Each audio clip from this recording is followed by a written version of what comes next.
अत ध्यानं प्रवक्ष्यामि शृणु सर्वाङ्गसुन्दरी। यत्कृतं देवदेवेन ध्यानं हनुमतः प्रियम्।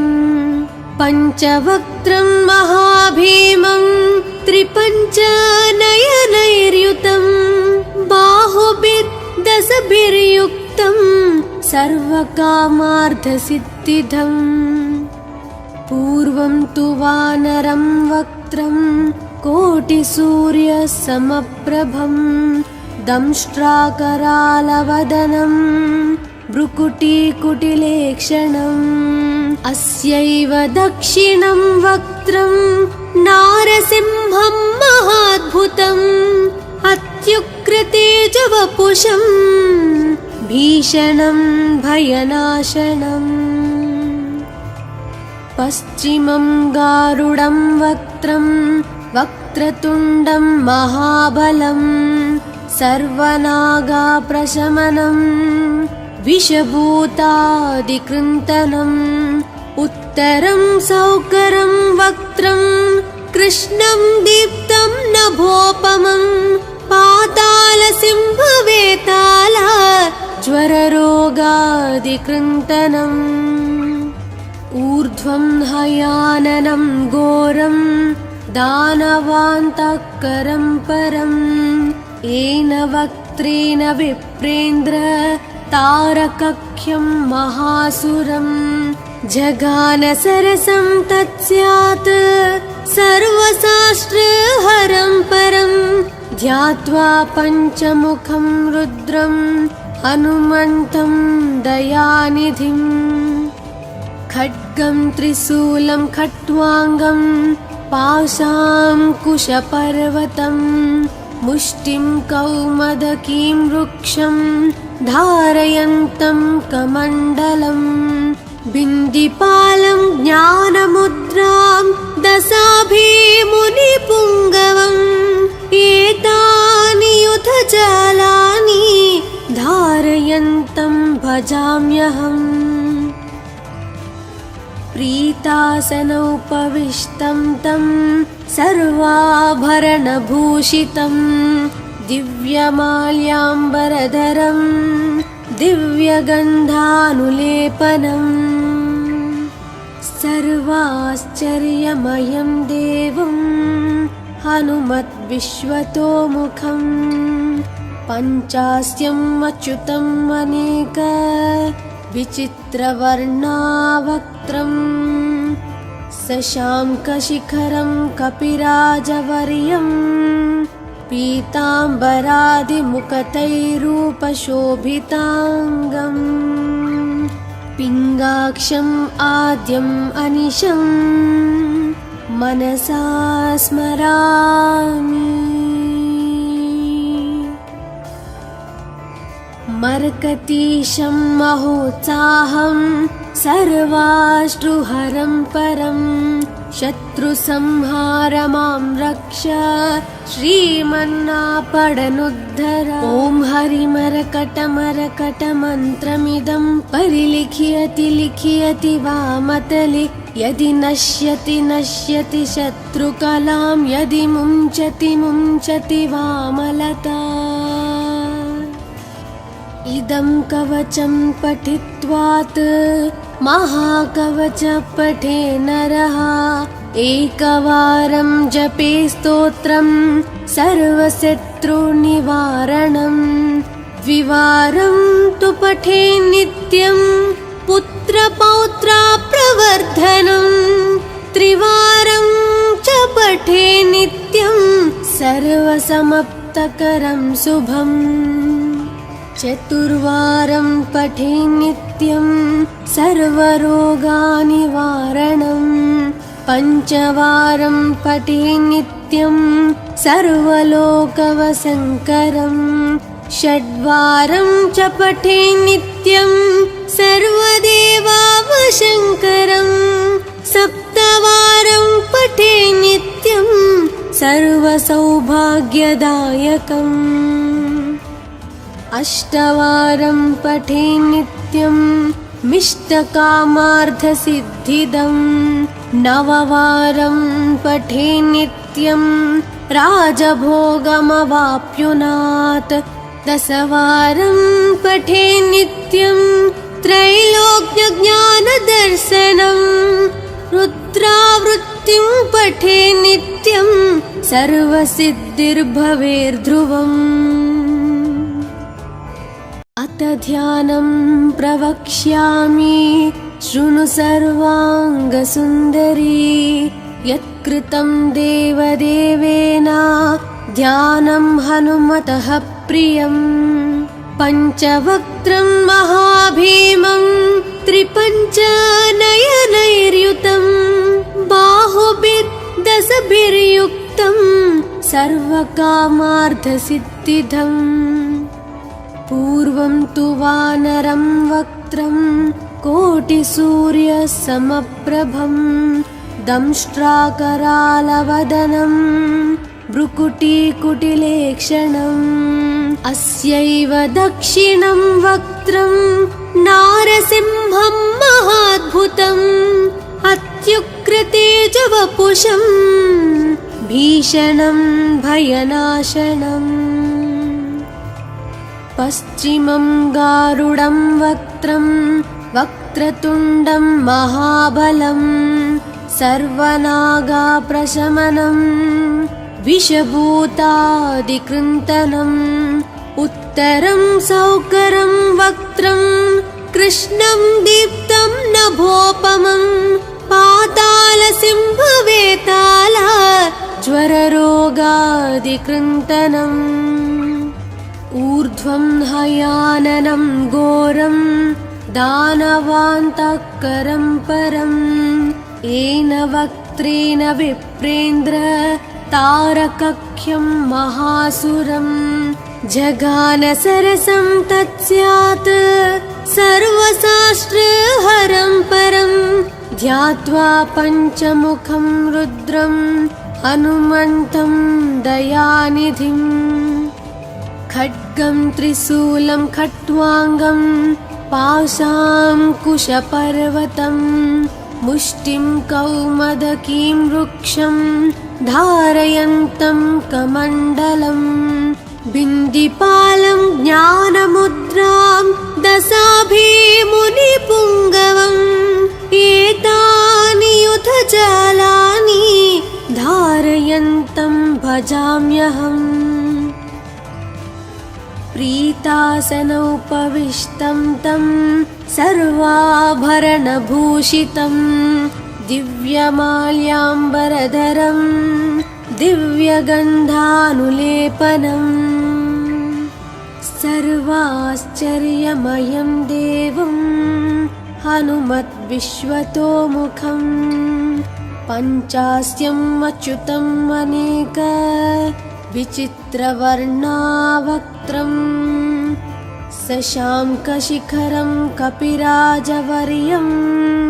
पीताम्बरादिमुकुटैरूपशोभिताङ्गम्। पिङ्गाक्षम् आद्यम् अनिशं मनसा स्मरामि। मर्कतीशं महोत्साहं सर्वाश्रुहरं परं। शत्रुसंहारमां रक्ष श्रीमन्नापडनुद्धर। ॐ हरिमरकटमरकटमन्त्रमिदं परिलिख्यति लिख्यति वामतले। यदि नश्यति नश्यति शत्रुकलां यदि मुञ्चति मुञ्चति वामलता। इदं कवचं पठित्वात् महाकवच पठे नरः। एकवारं जपे स्तोत्रं सर्वशत्रुनिवारणम्। द्विवारं तु पठे नित्यं पुत्रपौत्राप्रवर्धनम्। त्रिवारं च पठे नित्यं सर्वसमाप्तकरं शुभम्। चतुर्वारं पठे नित्यं सर्वरोगनिवारणम्। पञ्चवारं पठे नित्यं नित्यं सर्वलोकवसङ्करम् षड्वारं च पठे नित्यं सर्वदेवावशङ्करम् सप्तवारं पठे नित्यं सर्वसौभाग्यदायकम् अष्टवारं पठे नित्यं मिष्टकामार्थसिद्धिदम् नववारं पठे नित्यं राजभोगमवाप्युनात् दशवारं पठे नित्यं त्रैलोक्यज्ञानदर्शनम् रुद्रावृत्तिं पठे नित्यं सर्वसिद्धिर्भवेर्ध्रुवम् अथ ध्यानं प्रवक्ष्यामि शृणु सर्वाङ्गसुन्दरी यत्कृतं देवदेवेन ध्यानं हनुमतः प्रियम् पञ्चवक्त्रं महाभीमं त्रिपञ्चनयनैर्युतं बाहुभिर्दशभिर्युक्तं सर्वकामार्थसिद्धिदम् पूर्वं तु वानरं वक्त्रं कोटिसूर्यसमप्रभं दंष्ट्राकरालवदनं भ्रुकुटीकुटिलेक्षणम् अस्यैव दक्षिणं वक्त्रं नारसिंहं महाद्भुतम् अत्युग्रतेजवपुषं भीषणं भयनाशनम् पश्चिमं गारुडं वक्त्रं वक्रतुण्डं महाबलं सर्वनागाप्रशमनं विषभूतादिकृन्तनम् उत्तरं सौकरं वक्त्रं कृष्णं दीप्तं नभोपमं पातालसिंहवेताल ज्वररोगादिकृन्तनम् ऊर्ध्वं हयाननं घोरं दानवान्तःकरं परम् येन वक्त्रेण विप्रेन्द्र तारकख्यं महासुरम् जगानसरसं तत्स्यात् सर्वशास्त्रहरं परं ध्यात्वा पञ्चमुखं रुद्रं हनुमन्तं दयानिधिम् खड्गं त्रिशूलं खट्वाङ्गं पाशाङ्कुशपर्वतं मुष्टिं कौमदकीं वृक्षं धारयन्तं कमण्डलम् बिन्दिपालं ज्ञानमुद्रां दशाभिमुनिपुङ्गवम् एतानि युधजालानि धारयन्तं भजाम्यहम् प्रीतासनोपविष्टं तं सर्वाभरणभूषितं दिव्यमाल्याम्बरधरं दिव्यगन्धानुलेपनम् सर्वाश्चर्यमयं देवं हनुमद्विश्वतोमुखम् पञ्चास्यम् अच्युतम् अनेक विचित्रवर्णावक्त्रम् शशाङ्कशिखरं कपिराजवर्यं पीताम्बरादिमुखतैरूपशोभिताङ्गम् पिङ्गाक्षम् आद्यम् अनिशं मनसा स्मरामि मर्कतीशं महोत्साहं सर्वाश्रुहरं परं शत्रुसंहारमां रक्ष श्रीमन्नापडनुद्धर ॐ हरिमरकटमरकटमन्त्रमिदं परिलिख्यति लिख्यति वामतले यदि नश्यति नश्यति शत्रुकलां यदि मुञ्चति मुञ्चति वामलता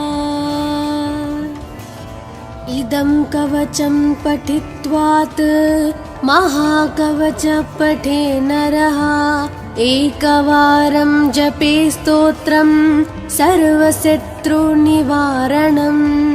द्विवारं तु पठे नित्यं पुत्रपौत्रा प्रवर्धनं त्रिवारं च पठे नित्यं सर्वसमप्तकरं शुभम् चतुर्वारं पठे नित्यं सर्वरोगानिवारणं पञ्चवारं पठे नित्यं सर्वलोकवशङ्करं षड्वारं च पठे नित्यं सर्वदेवावशङ्करं सप्तवारं पठे नित्यं सर्वसौभाग्यदायकम् अष्टवारं पठे नित्यं मिष्टकामार्थसिद्धिदं नववारं पठे नित्यं राजभोगमवाप्नुयात् दशवारं पठे नित्यं त्रैलोक्यज्ञानदर्शनं रुद्रावृत्तिं पठे नित्यं सर्वसिद्धिर्भवेर्ध्रुवम् अथ ध्यानं प्रवक्ष्यामि शृणु सर्वाङ्गसुन्दरी यत्कृतं देवदेवेन ध्यानं हनुमतः प्रियम् पञ्चवक्त्रं महाभीमं त्रिपञ्चनयनैर्युतं बाहुभिर्दशभिर्युक्तं सर्वकामार्थसिद्धिदम् पूर्वं तु वानरं वक्त्रं कोटिसूर्यसमप्रभं दंष्ट्राकरालवदनं भ्रुकुटीकुटिलेक्षणम् अस्यैव दक्षिणं वक्त्रं नारसिंहं महाद्भुतम् अत्युग्रतेजवपुषं भीषणं भयनाशनम्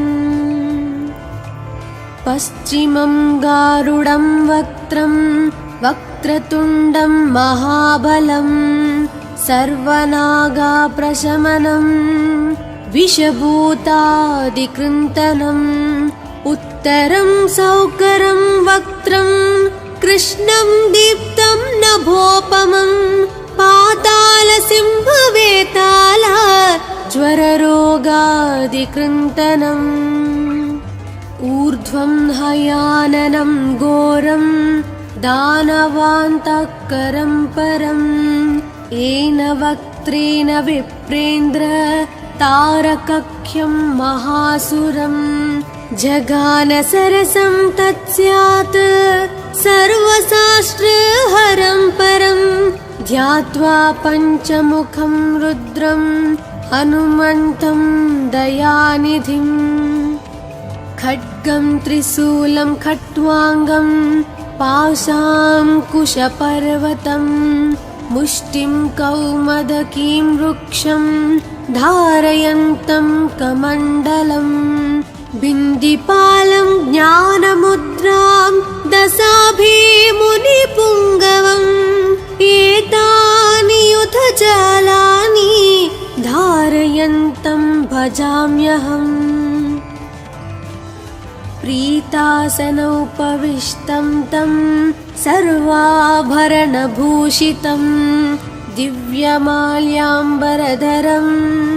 दिव्यगन्धानुलेपनम् सर्वाश्चर्यमयं देवं हनुमद्विश्वतोमुखं पञ्चास्यम् अच्युतम् अनेक विचित्रवर्णावक्त्रं शशाङ्कशिखरं कपिराजवर्यं पीताम्बरादिमुकुटैरूपशोभिताङ्गम् पिङ्गाक्षम् आद्यम् अनिशं मनसा स्मरामि।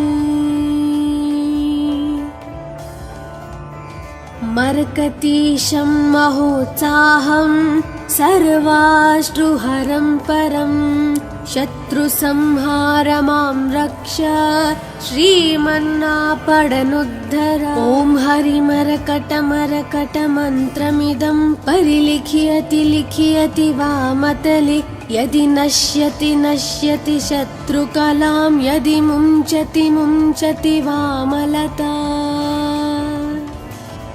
इदं कवचं पठित्वात् महाकवच पठे नरः। एकवारं जपे स्तोत्रं सर्वशत्रुनिवारणं। द्विवारं तु पठे नित्यं पुत्रपौत्राप्रवर्धनं। त्रिवारं च पठे नित्यं सर्वसमाप्तकरं शुभम्। चतुर्वारं पठे नित्यं सर्वरोगनिवारणं। पञ्चवारं पठे नित्यं सर्वलोकवशङ्करम्। षड्वारं च पठे नित्यं सर्वदेवावशङ्करम्। सप्तवारं पठे नित्यं सर्वसौभाग्यदायकम्। अष्टवारं पठे नित्यं मिष्टकामार्थसिद्धिदम्। नववारं पठे नित्यं राजभोगमवाप्नुयात्। दशवारं पठे नित्यं त्रैलोक्यज्ञानदर्शनं। रुद्रावृत्तिं पठे नित्यं सर्वसिद्धिर्भवेर्ध्रुवम्। अथ ध्यानं प्रवक्ष्यामि शृणु सर्वाङ्गसुन्दरी। यत्कृतं देवदेवेन ध्यानं हनुमतः प्रियम्। पञ्चवक्त्रं महाभीमं त्रिपञ्चनयनैर्युतं। बाहुभिर्दशभिर्युक्तं सर्वकामार्थसिद्धिदम्। पूर्वं तु वानरं वक्त्रं कोटिसूर्यसमप्रभं। दंष्ट्राकरालवदनं भ्रुकुटीकुटिलेक्षणम्। अस्यैव दक्षिणं वक्त्रं नारसिंहं महाद्भुतम्। अत्युग्रतेजवपुषं भीषणं भयनाशनम्। पश्चिमं गारुडं वक्त्रं वक्रतुण्डं महाबलं। सर्वनागाप्रशमनं विषभूतादिकृन्तनम्। उत्तरं सौकरं वक्त्रं कृष्णं दीप्तं नभोपमं। पातालसिंहवेताल ज्वररोगादिकृन्तनम्। ऊर्ध्वं हयाननं घोरं दानवान्तकरं परम्। येन वक्त्रेण विप्रेन्द्र तारकख्यं महासुरम्। जगानसरसं तत्स्यात् सर्वशास्त्रहरं परं। ध्यात्वा पञ्चमुखं रुद्रं हनुमन्तं दयानिधिम्। खड्गं त्रिशूलं खट्वाङ्गं पाशाङ्कुशपर्वतं। मुष्टिं कौमदकीं वृक्षं धारयन्तं कमण्डलम्। बिन्दिपालं ज्ञानमुद्रां दशाभिमुनिपुङ्गवम्। एतानि युधजालानि धारयन्तं भजाम्यहम्। प्रीतासनोपविष्टं तं सर्वाभरणभूषितं। दिव्यमाल्याम्बरधरं दिव्यगन्धानुलेपनम्। सर्वाश्चर्यमयं देवं हनुमद्विश्वतोमुखम्। पञ्चास्यम् अच्युतम् अनेक विचित्रवर्णावक्त्रम्। शशाङ्कशिखरं कपिराजवर्यं पीताम्बरादिमुकतैरूपशोभिताङ्गम् पिङ्गाक्षम् आद्यम् अनिशम् मनसा स्मरामि। मर्कतीशं महोत्साहं सर्वाश्रुहरं परं शत्रुसंहार मां रक्ष श्रीमन्नापडनुद्धर। ॐ हरिमरकटमरकटमन्त्रमिदं परिलिख्यति लिख्यति वामतले यदि नश्यति नश्यति शत्रुकलां यदि मुञ्चति मुञ्चति वामलता।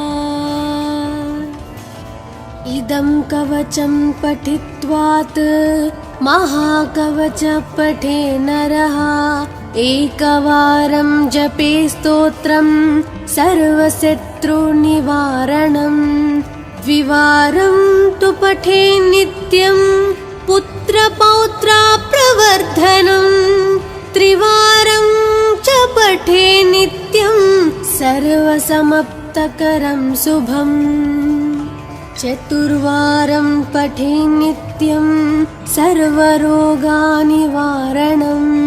पञ्चवारं पठे नित्यं सर्वलोकवशङ्करं षड्वारं च पठे नित्यं सर्वदेवावशङ्करं सप्तवारं पठे नित्यं सर्वसौभाग्यदायकम् अष्टवारं पठे नित्यं मिष्टकामार्थसिद्धिदं नववारं पठे नित्यं राजभोगमवाप्नुयात् दशवारं पठे नित्यं त्रैलोक्यज्ञानदर्शनं रुद्रावृत्तिं पठे नित्यं सर्वसिद्धिर्भवेर्ध्रुवम्। अथ ध्यानं प्रवक्ष्यामि शृणु सर्वाङ्गसुन्दरी यत्कृतं देवदेवेन ध्यानं हनुमतः प्रियम् पञ्चवक्त्रं महाभीमं त्रिपञ्चनयनैर्युतं बाहुभिर्दशभिर्युक्तं सर्वकामार्थसिद्धिदम् पूर्वं तु वानरं वक्त्रं कोटिसूर्यसमप्रभं दंष्ट्राकरालवदनं भ्रुकुटीकुटिलेक्षणम् अस्यैव दक्षिणं वक्त्रं नारसिंहं महाद्भुतम् अत्युग्रतेजवपुषं भीषणं भयनाशनम् पश्चिमं गारुडं वक्त्रं वक्रतुण्डं महाबलं सर्वनागाप्रशमनं विषभूतादिकृन्तनम् उत्तरं सौकरं वक्त्रं कृष्णं दीप्तं नभोपमं पातालसिंहवेताल ज्वररोगादिकृन्तनम् ऊर्ध्वं हयाननं घोरं दानवान्तकरं परम् येन वक्त्रेण विप्रेन्द्र तारकख्यं महासुरं जगानसरसं तत्स्यात् सर्वशास्त्रहरं परं ध्यात्वा पञ्चमुखं रुद्रं हनुमन्तं दयानिधिम् खड्गं त्रिशूलं खट्वाङ्गं पाशाङ्कुशपर्वतं मुष्टिं कौमदकीं वृक्षं धारयन्तं कमण्डलं बिन्दिपालं ज्ञानमुद्रां दशाभिमुनिपुङ्गवम् एतानि युधजालानि धारयन्तं भजाम्यहम्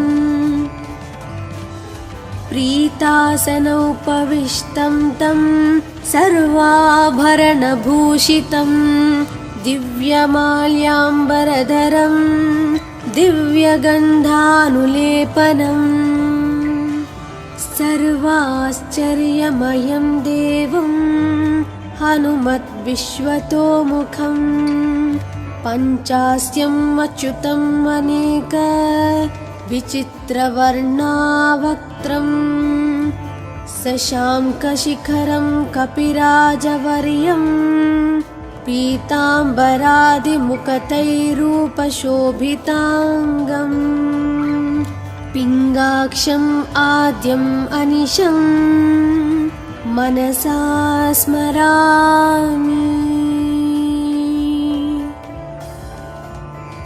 मर्कतीशं महोत्साहं सर्वाश्रुहरं परं शत्रुसंहारमां रक्ष श्रीमन्नापडनुद्धर। ॐ हरिमरकटमरकटमन्त्रमिदं परिलिख्यति लिख्यति वामतले यदि नश्यति नश्यति शत्रुकलां यदि मुञ्चति मुञ्चति वामलता।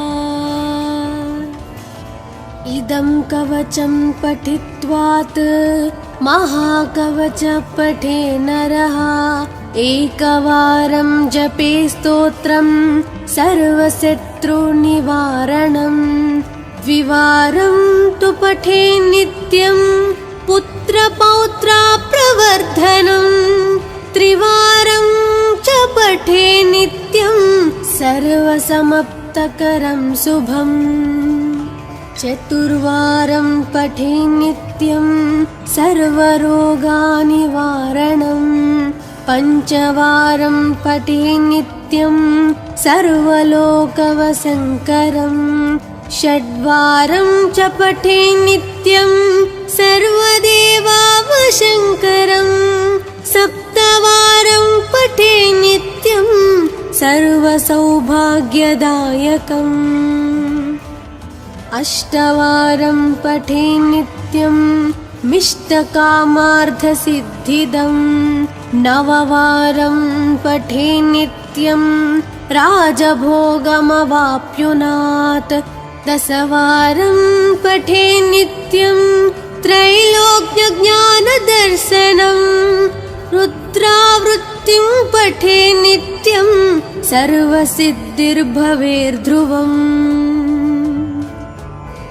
अथ ध्यानं प्रवक्ष्यामि शृणु सर्वाङ्गसुन्दरी यत्कृतं देवदेवेन ध्यानं हनुमतः प्रियम् पञ्चवक्त्रं महाभीमं त्रिपञ्चनयनैर्युतं बाहुभिर्दशभिर्युक्तं सर्वकामार्थसिद्धिदम् पूर्वं तु वानरं वक्त्रं कोटिसूर्यसमप्रभं दंष्ट्राकरालवदनं भ्रुकुटीकुटिलेक्षणम् अस्यैव दक्षिणं वक्त्रं नारसिंहं महाद्भुतम् अत्युग्रतेजवपुषं भीषणं भयनाशनम् पश्चिमं गारुडं वक्त्रं वक्रतुण्डं महाबलं सर्वनागाप्रशमनं विषभूतादिकृन्तनम् उत्तरं सौकरं वक्त्रं कृष्णं दीप्तं नभोपमं पातालसिंहवेताल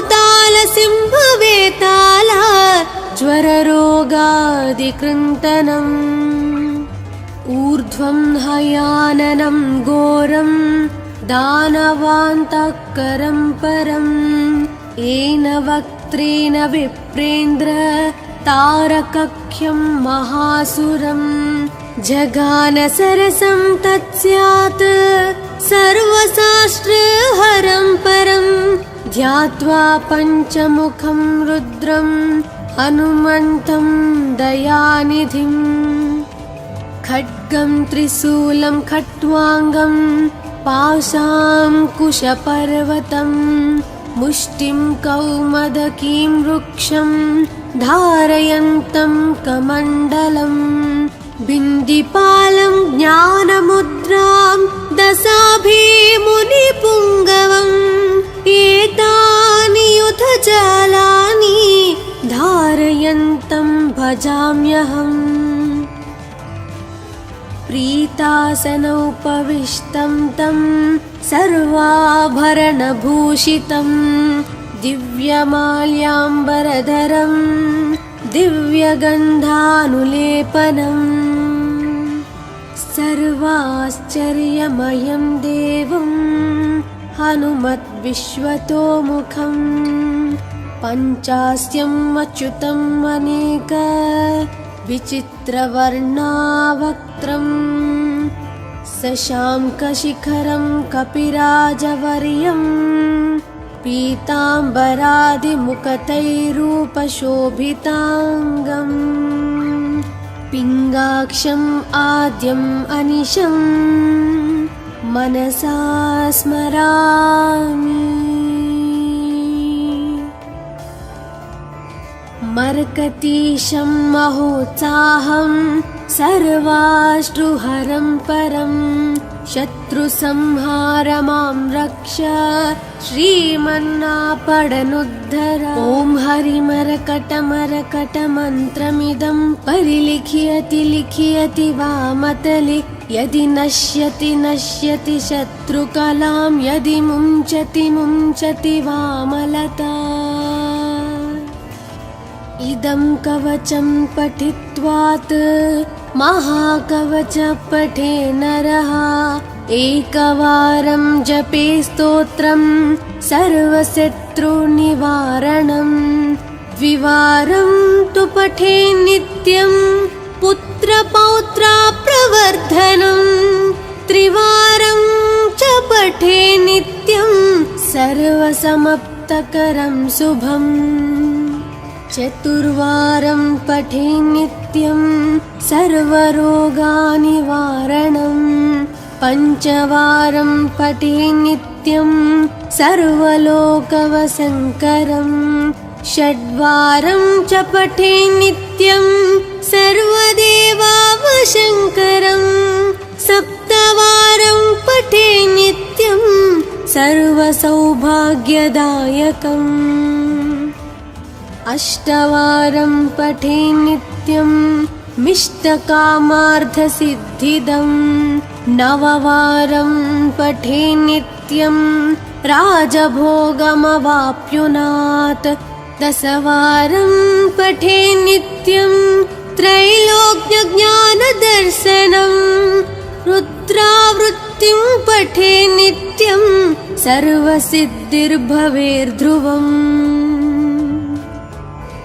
अथ ध्यानं प्रवक्ष्यामि शृणु सर्वाङ्गसुन्दरी यत्कृतं देवदेवेन ध्यानं हनुमतः प्रियम् पञ्चवक्त्रं महाभीमं त्रिपञ्चनयनैर्युतं बाहुभिर्दशभिर्युक्तं सर्वकामार्थसिद्धिदम् पूर्वं तु वानरं वक्त्रं कोटिसूर्यसमप्रभं दंष्ट्राकरालवदनं भ्रुकुटीकुटिलेक्षणम् अस्यैव दक्षिणं वक्त्रं नारसिंहं महाद्भुतम् अत्युग्रतेजवपुषं भीषणं भयनाशनम् पश्चिमं गारुडं वक्त्रं वक्रतुण्डं महाबलं सर्वनागाप्रशमनं विषभूतादिकृन्तनम् उत्तरं सौकरं वक्त्रं कृष्णं दीप्तं नभोपमं पातालसिंहवेताल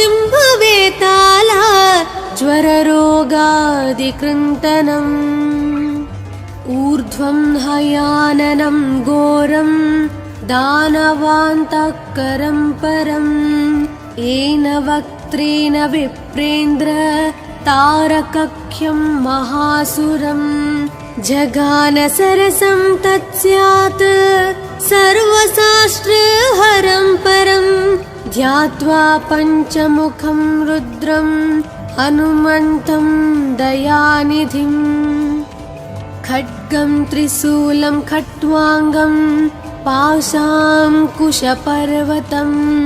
मुष्टिं कौमदकीं वृक्षं धारयन्तं कमण्डलं बिन्दिपालं ज्ञानमुद्रां दशाभिमुनिपुङ्गवम् एतानि युधजालानि धारयन्तं भजाम्यहम्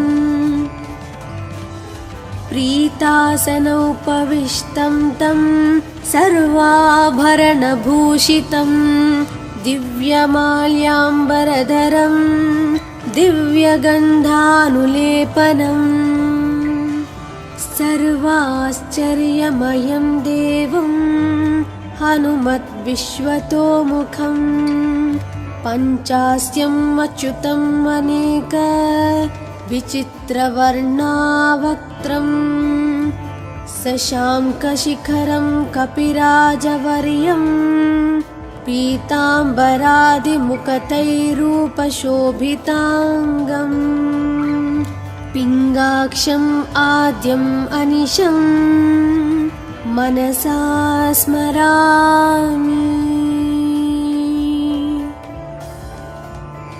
मर्कतीशं महोत्साहं सर्वाश्रुहरं परं शत्रुसंहारमां रक्ष श्रीमन्नापडनुद्धर ॐ हरिमरकटमरकटमन्त्रमिदं परिलिख्यति लिख्यति वामतले यदि नश्यति नश्यति शत्रुकलां यदि मुञ्चति मुञ्चति वामलता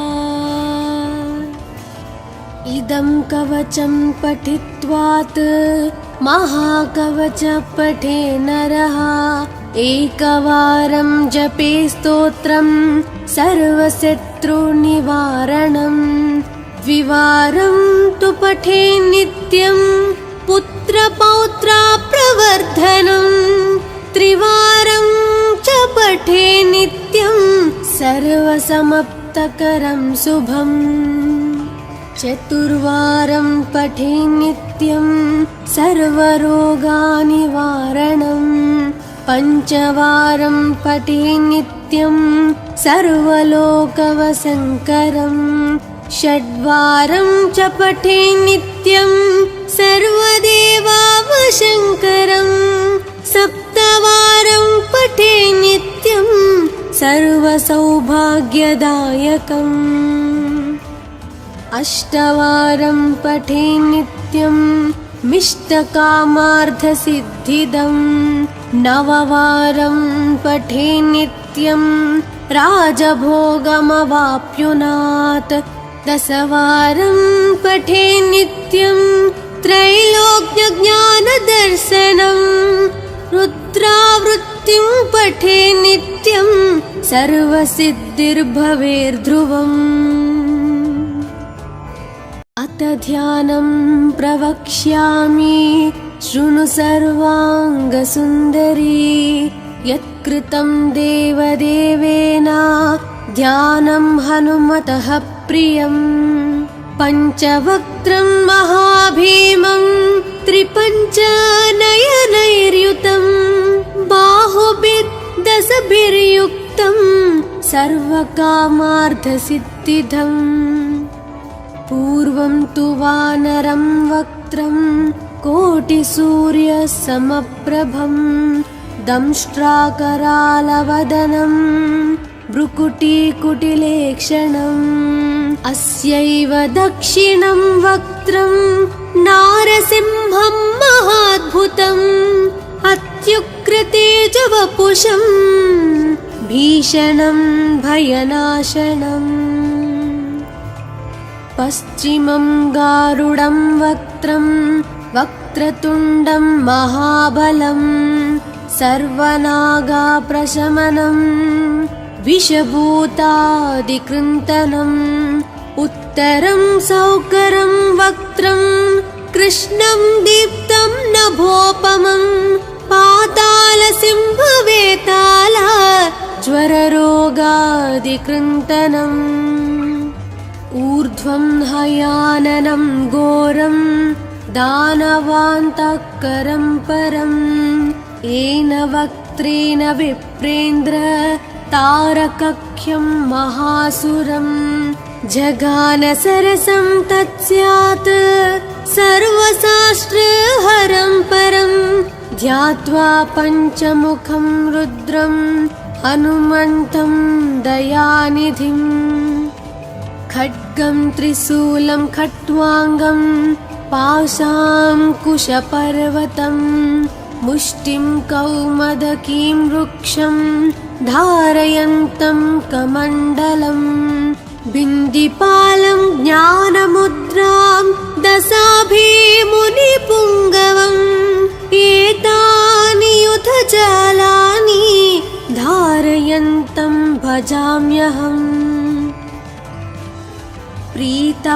प्रीतासनोपविष्टं तं सर्वाभरणभूषितं दिव्यमाल्याम्बरधरं दिव्यगन्धानुलेपनम् सर्वाश्चर्यमयं देवं हनुमद्विश्वतोमुखम् पञ्चास्यम् अच्युतम् अनेक विचित्रवर्णावक्त्रम् शशाङ्कशिखरं कपिराजवर्यम् पीताम्बरादिमुकुटैरूपशोभिताङ्गम् पिङ्गाक्षम् आद्यम् अनिशम् मनसा स्मरामि